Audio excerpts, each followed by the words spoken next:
Good evening, comic book fans. This is yet another edition of Source Material Live. Yay! I'm your substitute host. Don't cry too much. Don't cry for me, Argentina. Jesse Starcher is still away, doling out the ends and means, the ways and means, and the means to an ends to all the good peoples of the Ohio. So he can't be with us this evening.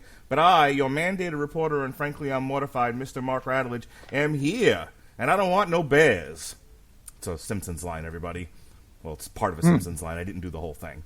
Anywho, we are here tonight to talk about another adaptation that made it onto Netflix. Started out as single-issue comics collected into a trade, and then the author of said trade, Greg Rucka, who we know previously from having done Wonder Woman on this network, the Greg Rucka run, or at least part of it, he wrote The Old Guard. And he had the opportunity then to write the screenplay for the motion picture that's currently on Netflix. But tonight, we're just talking about Opening Fire, the first trade, the first 5 issues of The Old Guard. And I am not alone.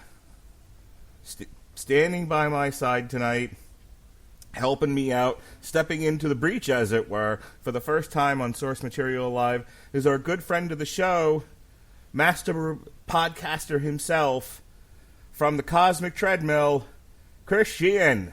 You podsman, you. How are you? Good. How you doing? Very good. I'm very excited to talk about Netflix Bait, the trade paperback. There's been a lot of this lately. Half my content... Oh, no kidding. Half my content in the COVID era has been stuff that has become a Netflix adaptation of some sort. Either a television show or a movie. That's because we don't do comics anymore. We do pitches now. And that's what we got here, too. Now, this almost became a comic strip. A comic strip is the show that we do when there's a direct adaptation from the page directly to the silver screen or the TV screen. And I do that to kind of save time, especially when a lot of what I'm going to say is going to be repeat. But you, and I have to ask, do you even have Netflix? Do you watch it at all? Yeah, that's where I watch The Office. Okay. That's really about it. We've got these streaming services. I remember watching a video that was talking about all the different sort of cable boxes you'd get back in the day before cable was widespread, and it's like you'd have to rent or lease or purchase a cable box to get like one channel. It would be like you'd get your movie channel box. And I remember this commercial had like a television set, like one of those big ass old 1980s television sets, and they kept piling boxes on top of it because if you wanted 5 channels, you needed 5 different boxes. Right. And God forbid you wanted adult entertainment. Then you'd need the box with the coils behind it and everything. So I mean, you're going to cave in your TV set. But now with this streaming, like you get your bill at the you go through your bank account at the end of the month, and it's like I'm paying $80-$90 for all these different streaming services. It's ridiculous. But we have them. Cord cutting is a myth. It is an absolute. If you're one of these people who pays like $20 for internet and you just have Netflix or maybe Hulu, fine, you're beating the cable companies. You're good. Yeah, but if you're trying to get like live television and all of these various like exclusive streaming services, you're paying twice as much. I'm one of those people. Yeah. Yep, and we try to soothe the wound by saying we're not like watching commercials, but so many of them are integrated commercials now. It's not even funny. So let me ask you another question here. Now, sure. You have been a guest on Source Material proper as hosted by Jesse Starcher, and Jesse Starcher's method of getting guests is essentially movie studios produce movies, and a schedule is produced. I extract from that schedule things we're going to podcast about, and then I, based on that schedule, pick comic books that Jesse is then going to talk about. Now, if Jesse can't get a guest, I step into the breach because I'm the one that's making him do it. But otherwise, he takes the list of comic books that I tell him to cover, unless he decides he's going to go off on his own and actually pick a topic himself, and then he puts it out to the vast and the sundry world out there, says, hey, all you podcasters, guys and gals, do you want to come on for this, that, or the other thing? And that's how we've gotten you. You jumped into a Doom Patrol a little ways back. You've what other ones have you done for Jesse? I think I did. I think the first one I did was Civil War II, and that one I kind of got wrangled into because that was like a 6 degrees of separation thing. That was before I knew you guys, but I knew Chris Bailey, and Jesse had asked Bailey, and then Bailey's like, "Oh, you got to come on and do this with me." And it's like it's Bailey Civil War needs II. to be an agent, okay? Bailey's always getting somebody else a gig. It's true. It's true. So I think that was my first time was Civil War II, and then we did the Young Animal Doom Patrol, and I think we did a couple others as well. I just can't remember them off the top of my head. Mm-hmm. Well, I do things a little bit differently. I pick the topics, and I don't ask people if there's anything they'd like to talk about. I go, hey, are you busy?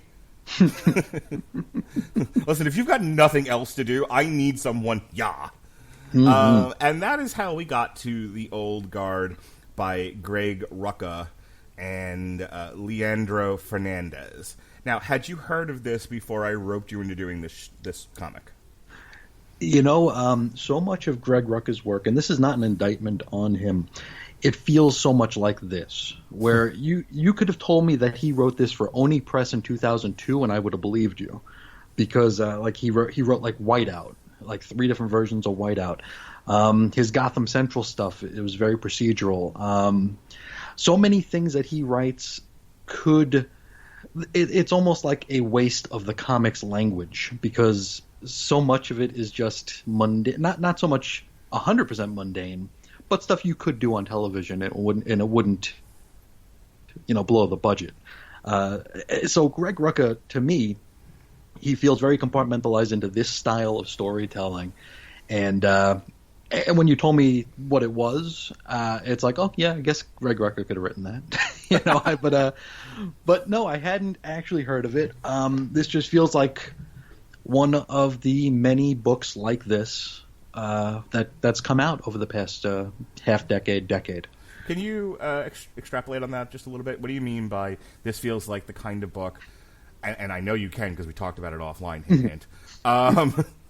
But for the audience's sake, what do you mean by this sounds like a book that is very of the moment, very now?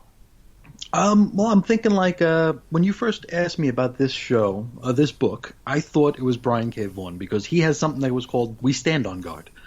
And it just feels like it's just, I don't know, it's hard for me to put into words here. The initial reaction, the initial point of view, I should say. But getting into it and into the book here, there are some very current year things. And Greg Rucka has always been a very current year writer, regardless of when the year was. So yes, it does feel very of the now, of the post social media generation. Mm-hmm. This is the sort of thing, and this is a phrase that I've grown to loathe. This is comics for people who don't like comics. So this was published August 30th, 2017 by Image Comics. Is Image known for, what sets us apart from Marvel and DC is we give you a blank canvas on which to paint, and there's just a lot of F words. There's just no quality control. It's like I feel like Image is kind of a music label that'll sign a punk band, an accordion player, and a guy playing a didgeridoo and a kazoo.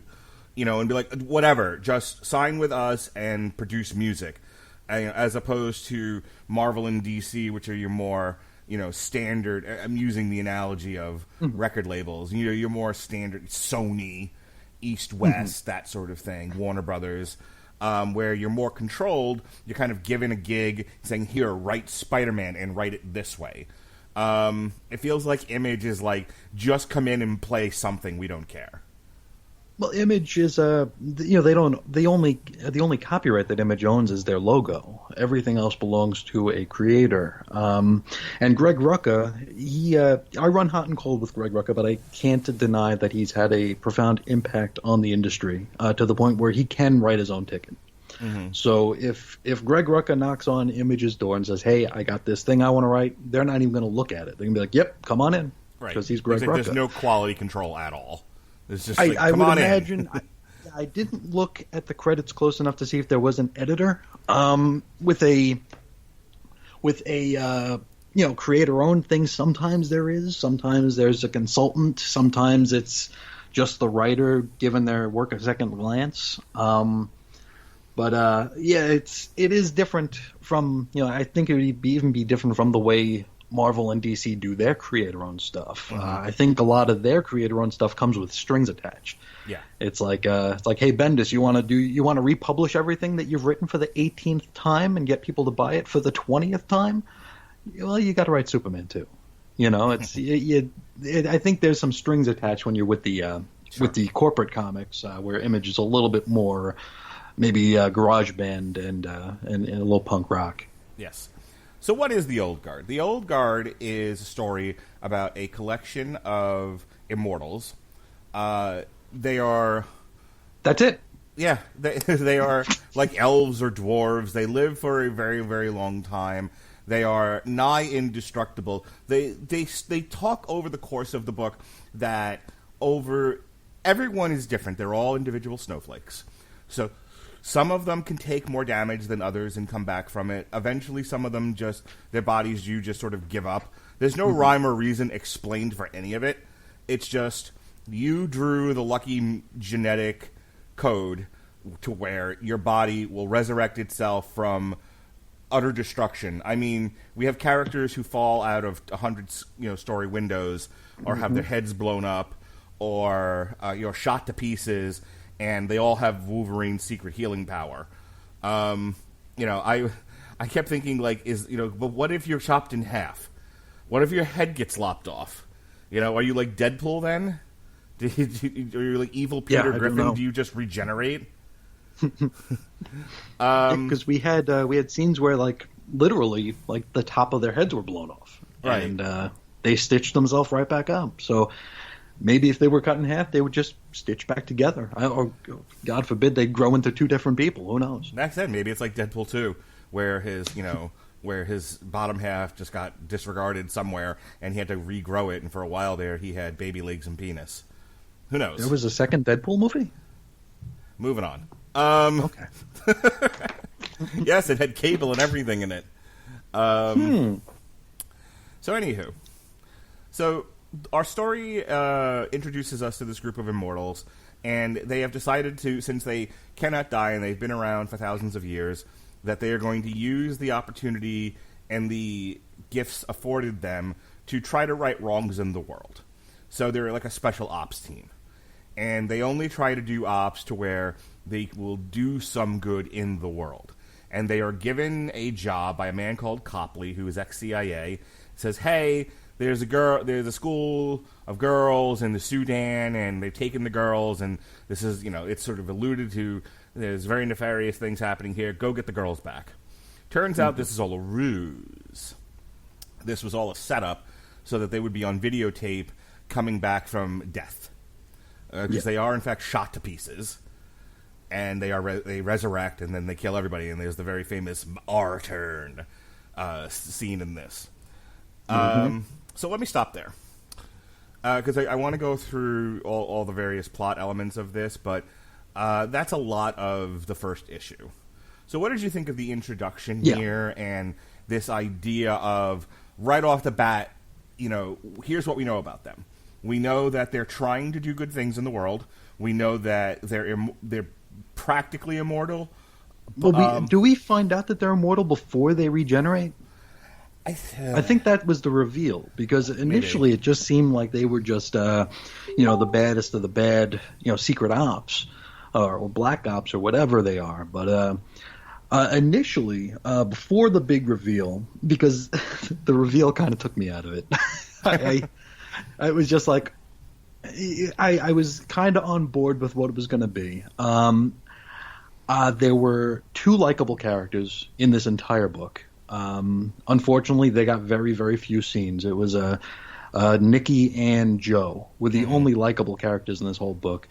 We saw them very seldom. They were kidnapped, taken hostage, and were like strapped to tables for most of the damn series. But yes. Well, they have the one big line that had to be in the movie as well. It was under contract. You know, it was like, he is not my boyfriend. He is the sun, the moon, and the stars. He is not my boyfriend. Like, all right. I didn't see the movie, and I will not. But the main character, Andy, it's a woman named Andy. She is so unlikable. And that's putting it lightly. I mean, you like just reading the first 2 or 3 pages. I was going to say you couldn't dodge a page without the F word on it. You couldn't dodge a panel without the F word in it. And it was just like to the point where it was meaningless. And I don't know if that was like a statement on language, but it was just meaningless. And no impact, had absolutely none. And she was just a very surly and unpleasant and acidic character. And when we started this up and I saw that this thing was like 180 pages long, I'm like, I got 179 more pages with this woman. Yeah, and we had been talking offline, and you had said that like you felt that. I mean, we're going to get into sort of the thematic elements of it once we get through the plot synopsis, but characterization, dialogue, you, as adult themed as this is, and dealing in adult themes, you know, the concept of, you know, immortality and morality and all of that, have very heady subjects here, but it was handled, you put to me that it was handled in a very juvenile way. As if, and I thought about, and I've used this example before. I can't remember the name of the comedian now, but it was the very first Klein, very first stand-up comedy on HBO. And they, you know, if you'd never gotten TV before, it was always like the Tonight Show, so you had to work clean. Sure, but so many comics of the '70s worked dirty, and then they had to clean up for Johnny for TV. Yeah. Right. So this is so HBO marks the first time to be, you know, you're on television, beamed into millions of homes across the United States. Kind of like pro wrestling. You can say those 7 words. Right. Yeah. Now you can curse, and the comedian's just like, fuck, and nothing else. It was just like, and it got a startling laugh from the audience because, you know, who just yells fuck like that? And I remember when they talked about the history of HBO stand-up comedy, they were like, I wish I had been more clever. And and that's kind of this book in terms of characterization and dialogue. For sure. Yeah, it's like when Howard Stern went to Sirius. Before that, he had to be creatively crude. And once he was off the FCC's grid, it was just, you know, balls to the wall crudeness, and it lost all of its impact. There was no more oomph to it. You weren't getting away with anything anymore. Marvel launched their Max imprint in 2000, 2001 with Alias #1. The first word in Alias #1 is fuck. Yep. It's like, and butt sex. Really? Don't forget the butt sex. Well, we get the scene of that, but the first word in the book is the F word, and it's like, this is why we can't have nice things, Bendis. I mean, this is be better than that. It's as if there is a belief among certain artists, and I don't just mean comic book artists, it's in general, that all adults want is swear words and nudity. And sure, it helps. But I think it's, you know, it's kind of like a pie in the face. A pie in the face with no context isn't funny. Or, again, you might get a startling laugh the first time you see it just because it surprises you. Because it's shock, yeah. Right. But beyond that, it's just a pie in the face. Now, a pie in the face with the proper setup and execution is hilarious. Mm-hmm. And I think that's, you know, the unfortunate misread for a lot of people is they write these books, they write movies, they write TV shows, and they think their audience is just wants pie in the face. It's like, no. Even toddlers like a good story. Sure. Yep. So you didn't like Andy. You thought Andy was too crude, too juvenilely Just written. unpleasant. Yeah, it was, yeah. Like I think, how did I put it? I think I said this is like a junior high school student who's given free rein on a creative writing project. Very well put. Because if I was in 7th grade and my creative writing teacher said do whatever you want, oh, there'd be a lot of F's on that page. Sure. Because it's like, ooh, I can get away with it. Right, but and you don't have that maturity level. Exactly. But here it was just like this is like reading like a Reddit thread, on paper. Here it's like every adjective has to be effing. It's like this is stupid. This is embarrassing. You be an adult. You're better than this. All right, so our crew gets mowed down. They resurrect, and then they shoot. They shoot their combatants, their enemy combatants, and turns out there's no school, there's no girls, there's no nothing. There is, in fact, video streaming of them, which they fail to interrupt. And now somebody knows they exist because here's the rub: they've been living in secret.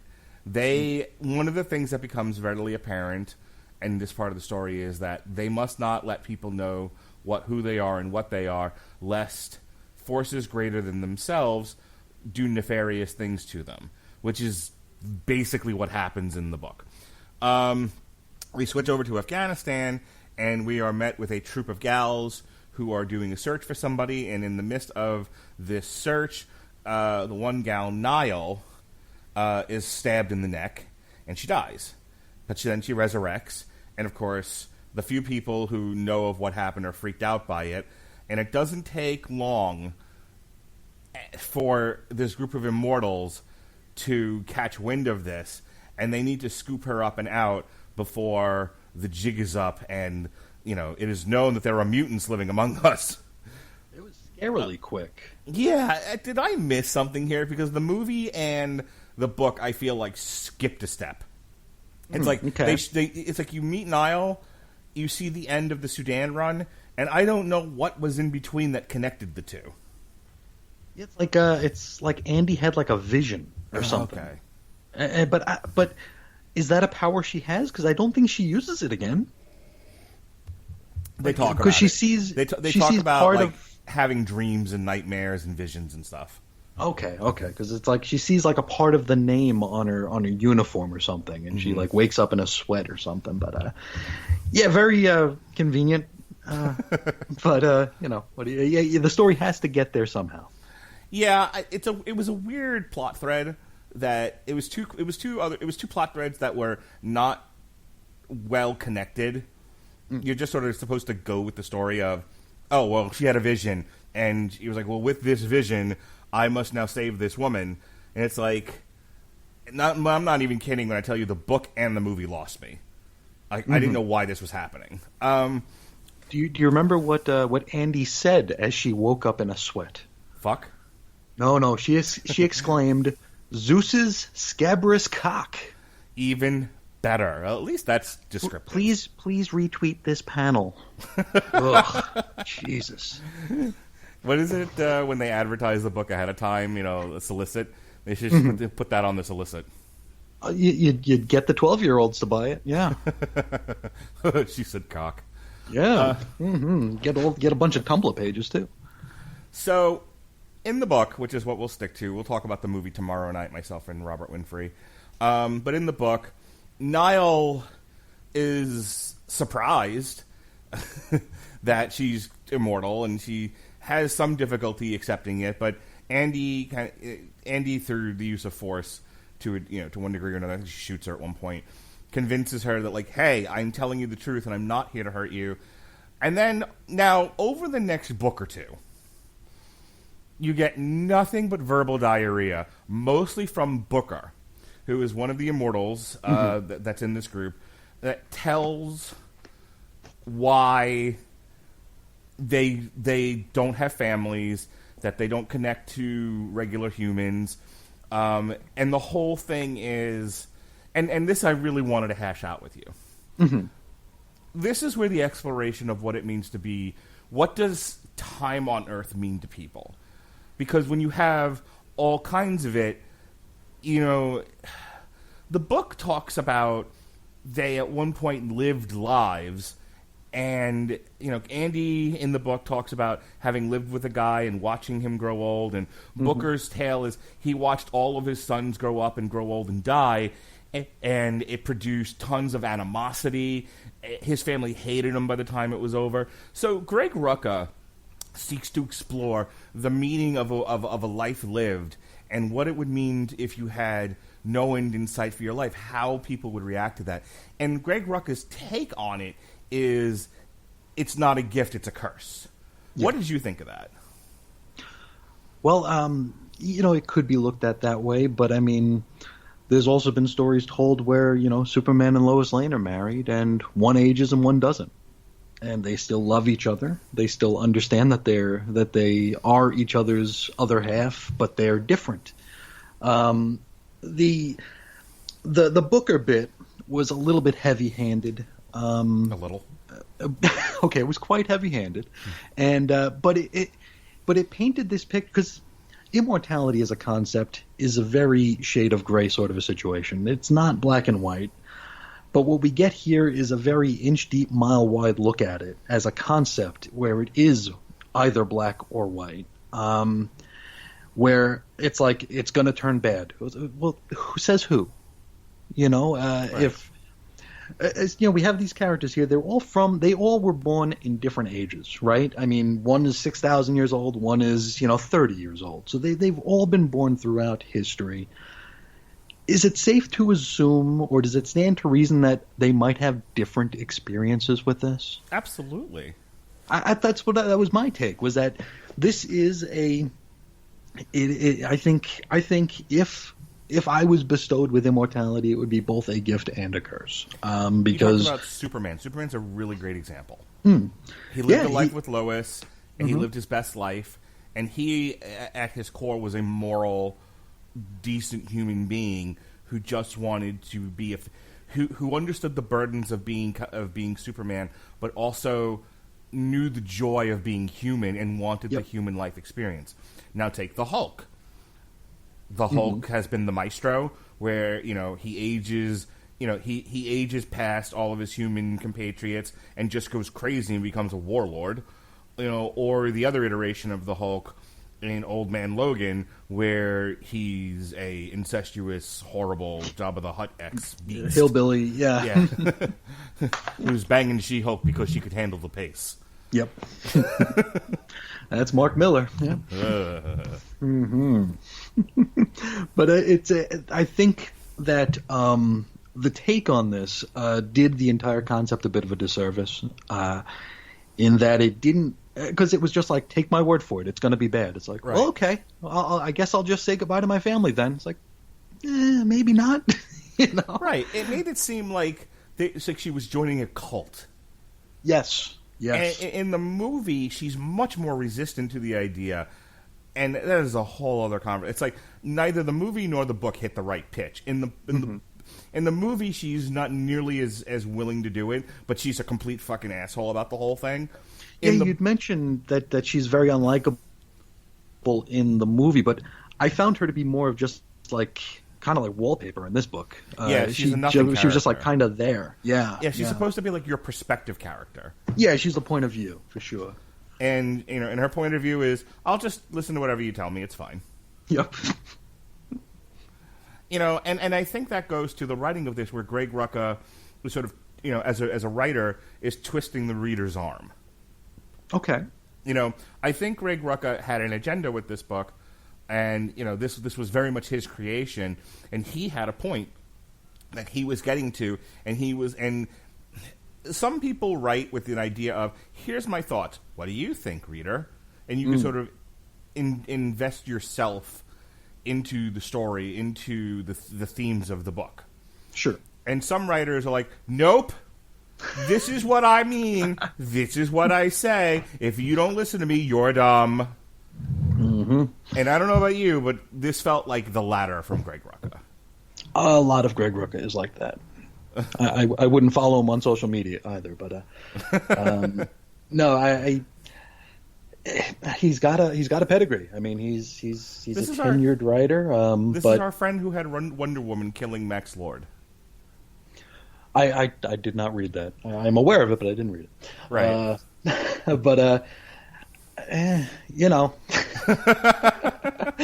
you're right. You're 100% right. This was very much a one-sided dialogue between a writer and his word processor. And if you have a different point of view on it, I think he thinks you're mistaken. Yeah. Yeah. A dialogue is not someone talking at you. Yeah, that's a lecture. Correct. So So the question must be asked from the plot perspective: why did Copley set them up? To what end?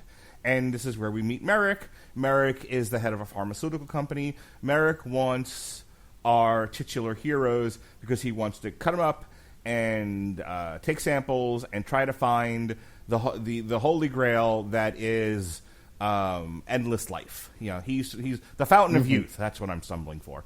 He's trying to find the fountain of youth that is hidden within their genetic code, but he needs them first. He needs proof that they exist. That's what the point of the video was. And now Copley has provided that, but he's like, well, I actually physically need the bodies now. So they go into hiding because they've been made via this video, and plus they've got this girl that they're trying to protect. And somewhere in the middle of all this, our two, Yosef and Nikki, are both taken by the company, and this is where you get the very famous speech about, you know, he's not my boyfriend, he is the sun, the light, the moon, and the stars, etc., etc. Which, what did you...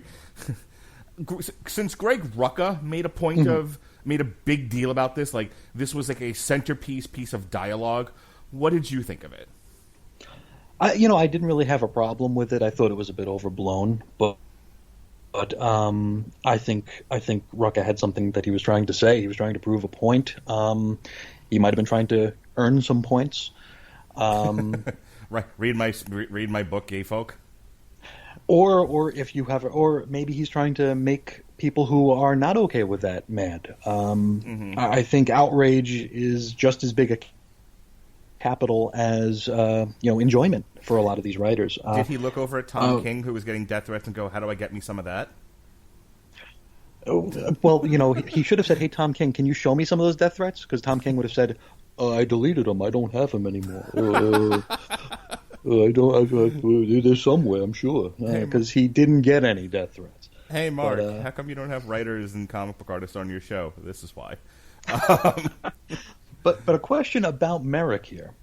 Now, if you were seeking this fountain of eternal life, where you'd be alive for thousands of years, would you cover your body with such douchey tattoos?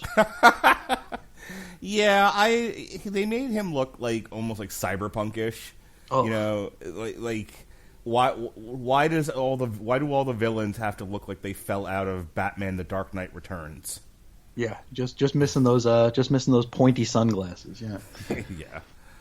All right, so we have Andy, we have Booker, and we have Niall. Niall is our female soldier, our point of view character, and now they've got to go rescue Nikki and Joseph from Merrick.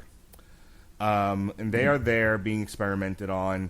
In the midst of all of this, it turns out that Booker was setting Andy up the whole time. Yes. That came out of nowhere. And Booker's whole thing is... Did I miss something here? Because there was like... To me, because I am known to be dense sometimes. Was there anything to like precipitate this? To make you think yes no. This might be...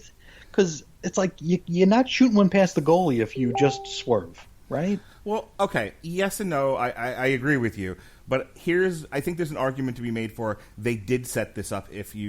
But they set this up, but you don't know it's a setup until after they've executed the swerve. Mm-hmm. Booker is the character that says being an immortal sucks. Yeah. Because you don't really get that from Andy. Andy is your, here are the 3 rules to keeping a Mogwai. Don't get it wet. Don't feed it after midnight. And don't put it in direct sunlight. Okay? She provides your plot structure for what it is to be an immortal and why this is important. Yeah. And she's your lead hero character. Booker is there to tell you this is why being an immortal sucks and no one should be an immortal. And why we have all of these rules, because being an immortal sucks, and here's how we cope with it in all of its suckiness. So when you have a character who's already saying, I hate my life and everything in it, it isn't a long leap in logic that he would be the one to say, I sold all of you out so that we could learn how to not be immortals anymore. I guess maybe my problem is that this up to that point had not been a very subtle book. So it's like everything has been very in our face. We've like literally seen people regenerate. We've seen so many very explicit and implicit things, to where when subtlety comes, it comes out of nowhere, I guess. So that's my bad. I think instead of endless panels of dialogue browbeating Niall by Booker, maybe get some insight into Booker's life. Why does your life suck so bad? Because Andy's life didn't suck. Yeah, because what's that saying? It's like, if you wake up in the morning and you meet an asshole, then you've met an asshole. If you wake up in the morning and all you meet are assholes, then you're probably the asshole. Right. So maybe that's Booker's problem. Yeah, I would have liked a fleshing out of Booker's character, because I feel like the way Rucka wrote this was, all you need to know about him is that he hates being an immortal, so that when he turns on them and says, I did it to be so, I need Merrick. We need to submit to Merrick so Merrick can experiment on us, figure out what makes it tick, and then they'll make it stop. But here's the thing. No one had a choice in the matter. He could have very easily just given himself to Merrick and been done with it. I was just about to say, Booker could have just turned himself over. Right. Yeah. I don't want to be an immortal anymore. There's a company I've heard. Yeah, now that you mention it, I didn't even think about that. But as we're talking out loud, I'm like, why didn't Copley just say, hey, there's a company. Hey, guy. Like Copley had, instead of like this elaborate ruse, Copley could have just walked in the room and be like, who wants to be a guinea pig? Who likes being an immortal? Who wants to die? And the three out of four of them are like, no, thank you. Being an immortal sucks. It doesn't suck that much. And then and then Booker goes off with him. It's like, I'd like to die. Yeah, Booker's like, I need to talk to you in the hallway. Yeah, and then no, I mean, this is like out of the X-Men, where they're like every few years some doctor would come up with the cure to being a mutant, and you'd have these scenes where it would usually be like Rogue would be like, because she had her her cursed touch, who would be considering oh, maybe I can give it away. Yeah, that was the premise to X-Men 3. Was it? Yeah. Oh, I hate the fact you've seen no movies. None. Yeah, X-Men 3 was half the Phoenix Saga, half whatever the story was where they invented a mutant cure and Rogue wanted it. Wow, that sounds like a real good blend of stories. Yeah. I'm glad I missed them. These Fox stories were not good. Okay, so now Booker has betrayed Andy and Niall and Joseph and Nikki. What was the next thing? Eventually he makes good, and they're able to rescue Nikki and Joseph, and it ends with them all just shooting Merrick very unceremoniously. Yeah. But what was the connective tissue there? We had I'm trying to remember. They got Booker out of there, the two women, and said, they'll deal with this later, Nikki and Joe beat up all of their guards in the back of the armored van or whatever, and they were taken to a jet. And what city was this? What city did we wind up in here? Because I know a lot of the in-between bits here were flashback. Like we saw Booker, fighting Napoleon, and we had a lot of that. And we had Andy with her husband for countless decades before he told her, you probably ought to beat it before people realize you're immortal. But yeah, they get to the building, and it's like the last 5-10 minutes of any action movie you'd ever see. Right. It's just guns a-blazing. Stakes. I remember this now. They dove out the window. Yeah, they dove out the window to get away. But like any stakes that were built up in like the previous 120, 130 pages were just gone because Yeah, they just turned into killing machines. yeah. And It's hard to like.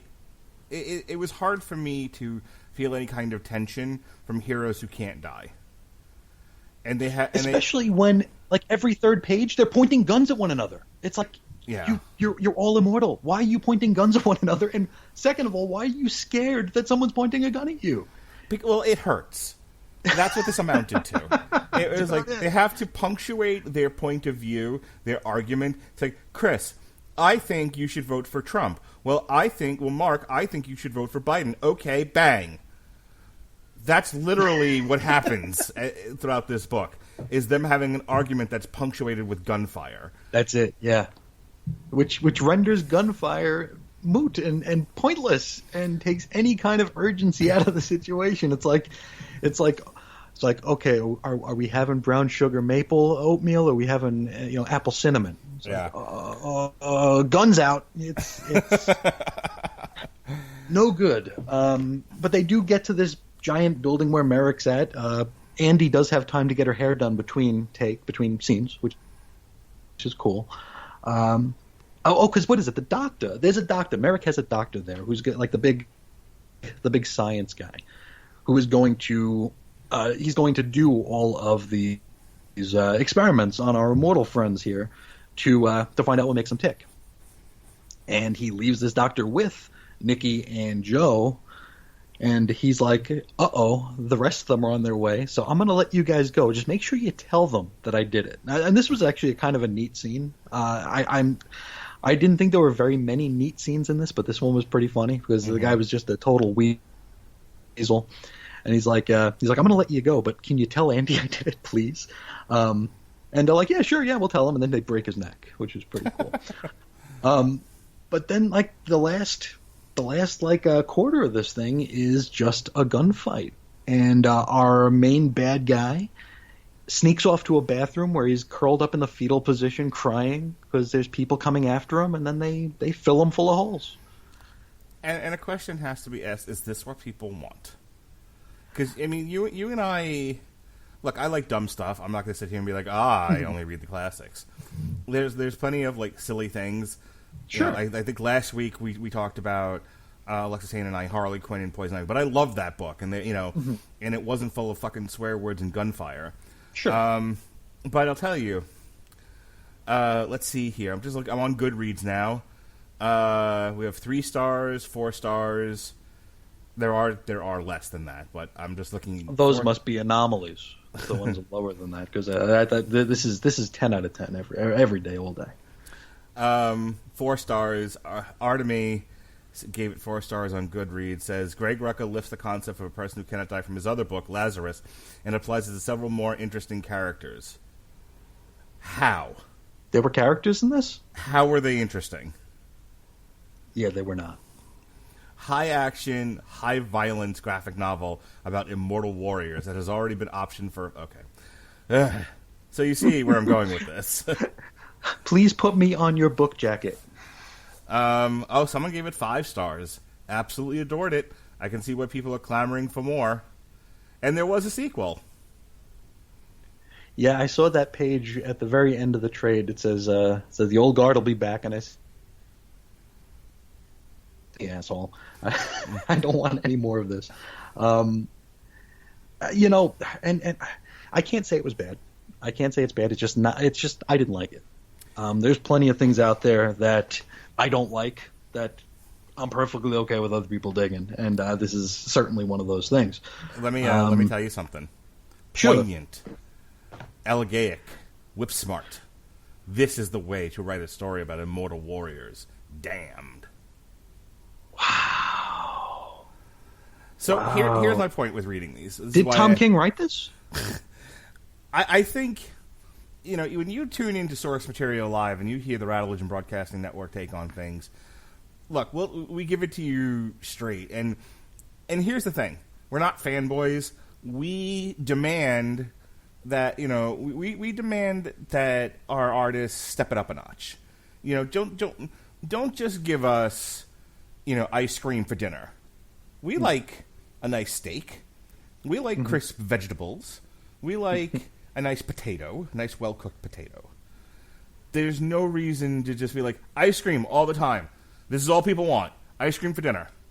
Mm-hmm. And that's what this that's my final take on this. And the people who gave it like 4 and 5 star reviews, these are ice cream for dinner folks.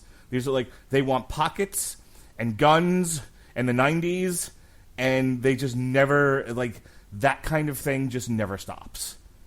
And for me, it's like, I would like more fleshed out characters. For sure. But again, this is a cult of personality writer.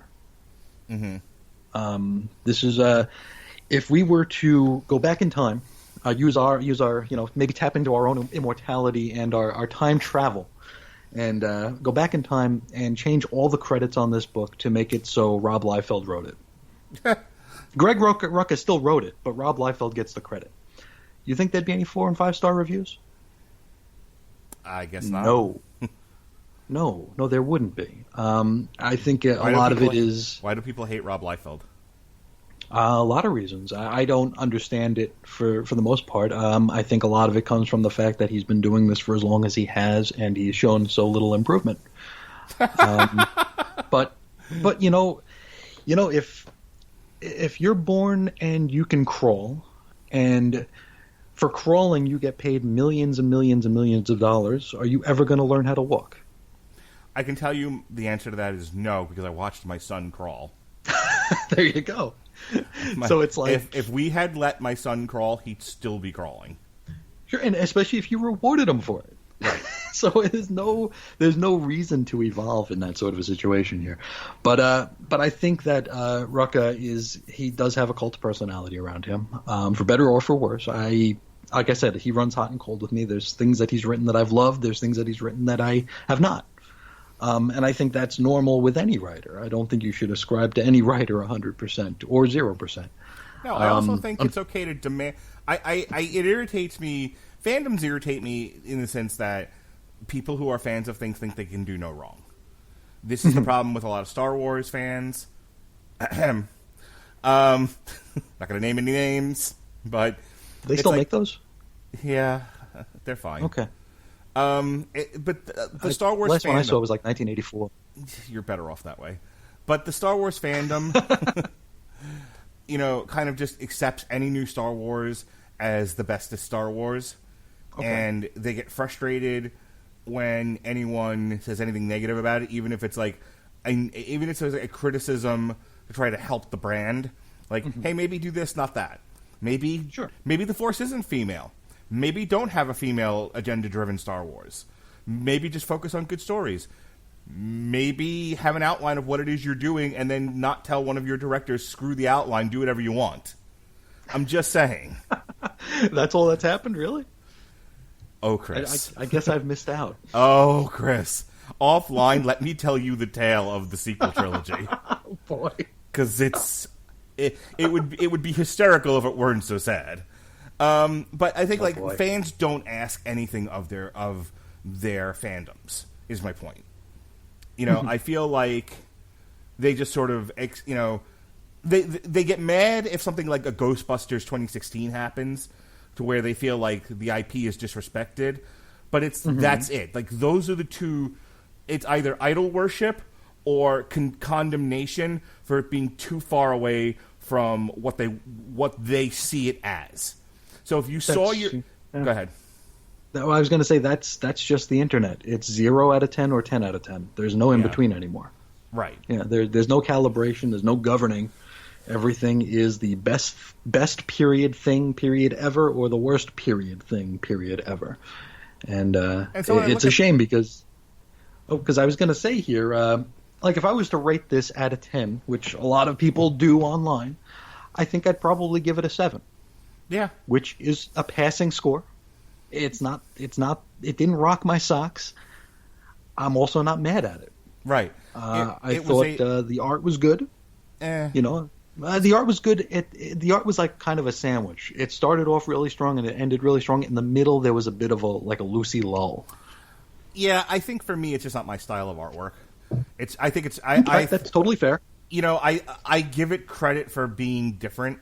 I give it credit for, I think, being a good style that matches with the content of the story. And the nuts and bolts were there. You could tell what was happening Yeah. as the panels progressed, which, believe it or not, is something that a lot of artists struggle with, especially now. Yeah, I liked the artwork for Betty and Veronica Meet Harley and Poison Ivy. I like when haven't said that, yeah. I kind of like cartoony, but I like it when people look like people. There you go.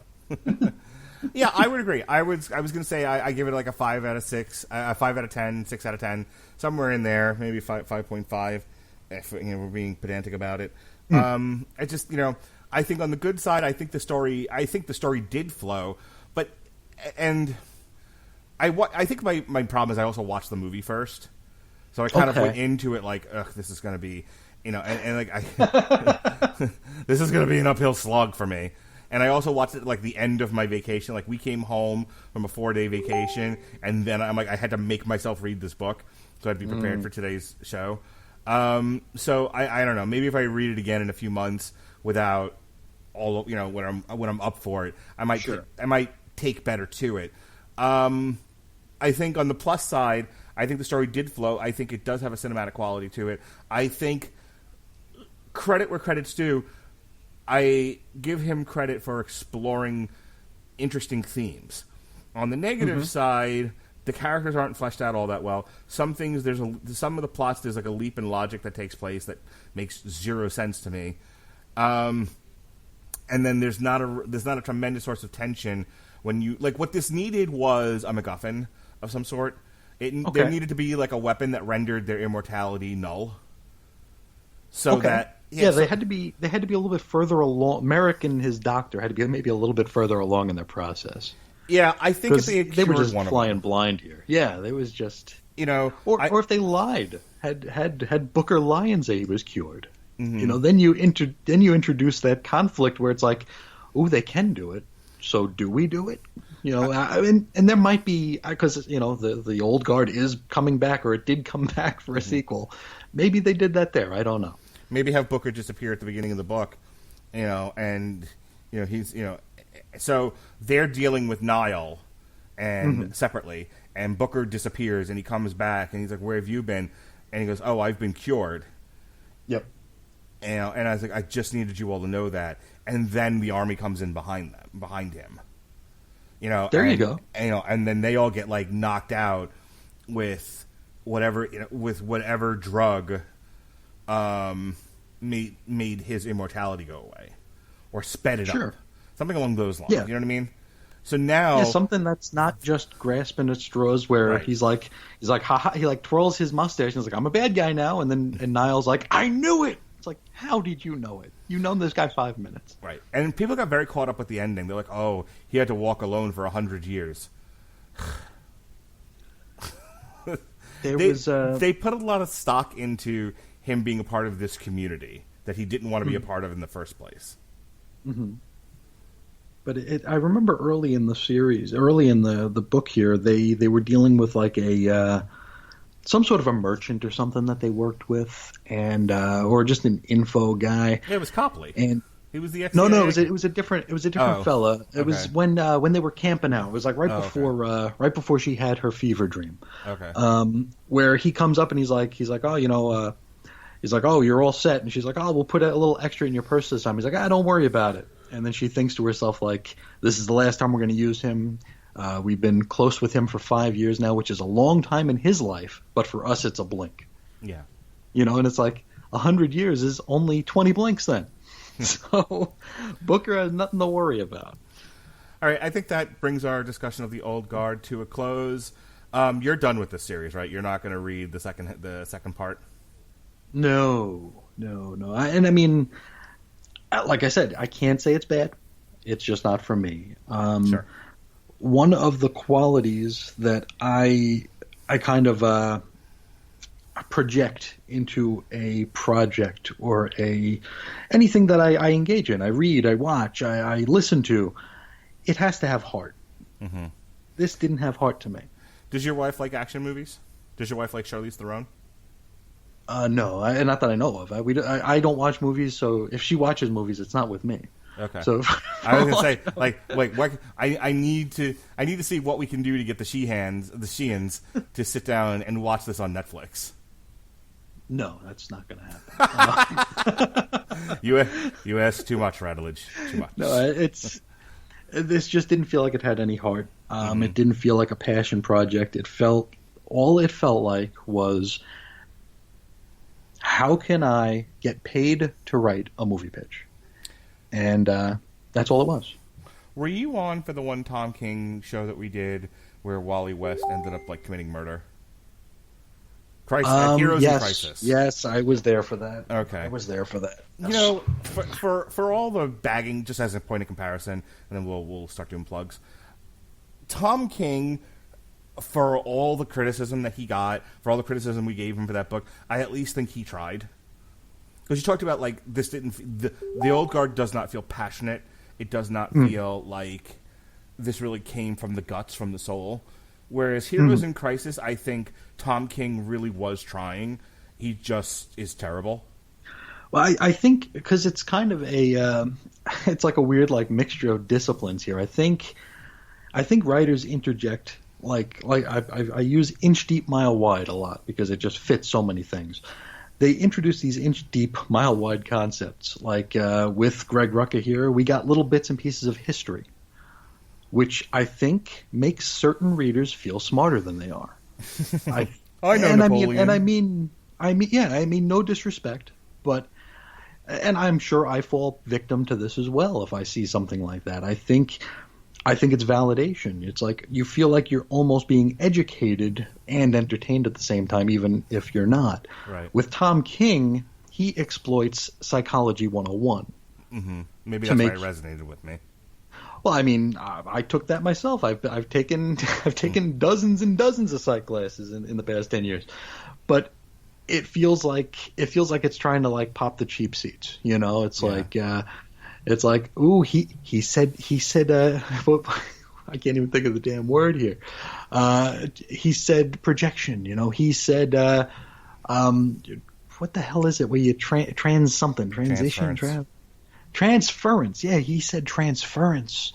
He said schizoaffective. It's like, oh, I know that word from the textbook, you know? I saw that in the book I read. Yeah, 100 years ago. And don't ask me to define it or spell it, but I know it's there. Oh my God, he's talking about personality disorders. Ugh. Mm-hmm. Oh, borderline. Yes. Okay. But I think they're playing for the cheap seats here. They're trying to make you feel enriched. Yeah. Reading the book here. So you feel like instead of it being just a bunch of immortal warriors shooting some dude with a douchey haircut and a bunch of tattoos, you're being enlightened and you're being educated, and you're kind of not. All right. That wraps up our review of The Old Guard, Volume 1, Opening Fire. Tomorrow, myself and Robert Winfrey will tackle the Netflix film. Jesse Starcher will be on Wednesday night to talk Ensferum Thalassic, and then Muhammad Ali, Chapter 9 on Thursday. Next week, Chris Sheehan will be back. We'll be talking Pride of Baghdad, and then he'll be back again. Oh boy, we've got Extreme Rules. Now, here's the problem. We're also going to be doing Fight for the Fallen. You have to watch, man. You have to watch at least one episode of AEW. Just to know what we're talking about. Can you do it? Well, I don't think I'm allowed to, because no, you got to hear me out here. You got to hear me out. I turned 40 in December, and according to Chris Jericho, Tony Khan, and probably one of the Young Bucks, they don't care about my demographic. Oh no, they don't. I'm 44. I know they don't give a shit about me. Yeah, because they keep hanging their hat on the fact that they're beating NXT in the ratings and the demographics, so they're basically telling the rest of us to go F ourselves. Yep. So I don't think I'm allowed to watch AEW, and I'm okay with that. Okay. Well, I'm perfectly okay with that. Well, you'll. I can pretend. There you go. You remember who Dean Ambrose was. It's fine. Yeah, I'll be like, hey, he brought out a shopping cart full of stuff, and there's a suitcase full of slime. Yeah. So there's AEW Fight for the Fallen this Wednesday, and then Extreme Rules, the horror show. Mm-hmm. I don't think I've looked less forward to a WWE show ever in the history of me watching wrestling. As we record this, their flagship program is on television, and neither of us are watching it. No, I don't watch Raw anymore. I can't. You just can't. I come home from work on a Monday night when I've worked a 12-hour shift, and the first thing I do is go in the bedroom, and I would rather get into arguments over whether or not CBS should dedicate 25% of their production money to black projects. I would rather have that argument with people who don't think that's a good idea than watch the first hour of Raw.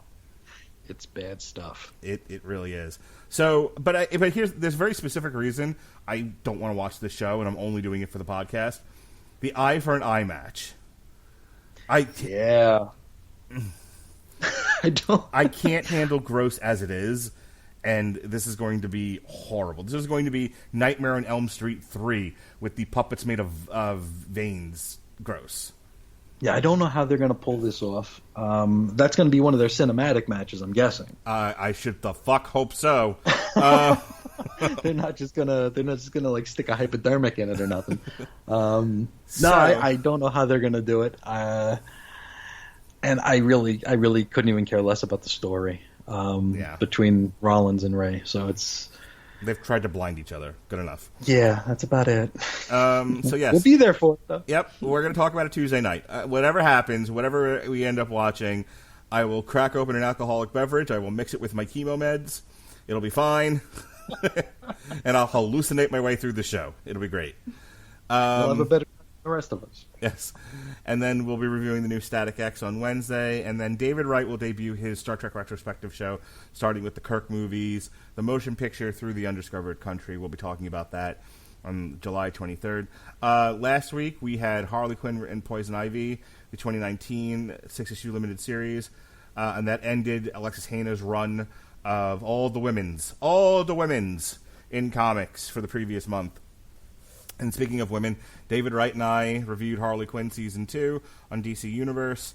And finally, myself and Alexis Haina reviewed the new Looney Tunes first season on HBO Max. All right, you have like a million podcasts too, so tell the peoples all about it. I've actually been kind of quiet of late. Finally starting to get the wheels moving again over at where I hang out most of the time. Actually celebrated a milestone yesterday at chrisisoninfiniteearths.com. We broke 800,000 page views. So I think if I discount bots and people who don't know how to spell the word crisis, there's probably a few dozen hits there. So that's good. In this game, you take any victory you can get. So there's that. Not a lot going on that I can really promote. I haven't put anything out in a few months due to Reggie's passing. I haven't really just been in the mood to record, and starting to get back into the swing. I feel like I've let a lot of people down, or at least I tell myself I did, maybe to make myself feel important or better, but. I am going to be moving forward again here. Me and Chris Bailey will be bringing back Moratory Mondays. So we will also be doing a preview of the show that will be replacing Moratory Mondays when we wrap up with it. So that'll be coming out in the next couple of weeks. So a little sneak preview of that. I might be doing something just to kind of lay everything out here, because I don't want to monopolize your entire show here to like work through my own mental mess here. But it'll just be me trying to figure out where things are going from here. I've received some questions about the future of our podcasting channel, the Chris and Reggie channel, and also the blog. So got to get my thoughts together on that, and then I can maybe put something out there and let the handful of people out there who do follow know where everything's at, so they know what to expect. All right, Chris. This is the first of a run of shows you'll be doing. There's Pride of Baghdad, Warrior Nun, Arila. We'll have you back for Black Panther Volume 1, The Client, and then you knocked me over and insisted that we include you in New Mutants Demon Bear saga. So we're excited to have you. They didn't make a movie about that, did they? If it ever comes out, sure. Oh, you're shitting me. Oh yeah, you didn't? Are you being serious? Because that's the New Mutants movie. I didn't know there was a New Mutants movie. Yeah, nobody would because it keeps getting delayed. But theoretically, Good. Hopefully, it keeps getting delayed. No, stop it! Don't ruin the Demon Bear. Don't ruin the Demon Bear. It's supposed Please, to come Hollywood. out August 28th, and the inspiration for the movie is the Demon Bear saga. That's the only story any New Mutants worth telling. I think. But So yeah, that's a good story though. yes, I'm excited to finally read it. It's only been on my schedule for a year now. What do you think of Bill Sienkiewicz, Who? the artist on the Demon Bear? It's a very stylistic. Never looked at he's it. got a very stylistic pencil. Oh. Oh. When I crack it open and read it, it'll be the first time I Because it's going to be Bill Sienkiewicz has a very unique style. Our friend Chris Bailey does not like it. I do like it, so it's something that we argue about from time to time. But I'm interested to get your take on it when you do sit down with the book. well, I'll be happy to give it to you. All right, so that is Chris's run of comics that he'll be doing with us from the middle of July through the end of August. When the New Mutants comes out. So we're happy to have him. I'm excited to get him on these dozen shows or so, half a dozen. So please tune in next week for Pride of Baghdad. In the meantime, in between time, this has been Source Material Live. Jesse Starcher, we love you. See ya. Be well, be safe, and behave.